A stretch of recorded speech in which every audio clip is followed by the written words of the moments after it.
জল ভরা মেঘ ওই দু চোখে দেখতে আমি পেয়েছি, একলা মনে নির্জনেতে তোমার ছবি এঁকেছি। নাম রেখেছি বনলতা যখন দেখেছি, হয়তো বা সেই ক্ষণেই তোমায় ভালোবেসেছি।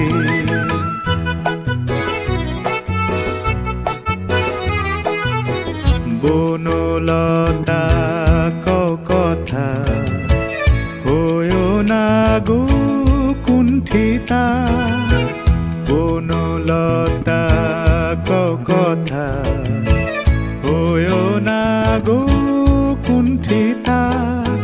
একটি কথাই শুনবো বলে তাই তো কাছে এসেছি, বলবে কি গো আমিও তো তোমায় ভালোবেসেছি। একটি কথাই শুনবো বলে তাই তো কাছে এসেছি,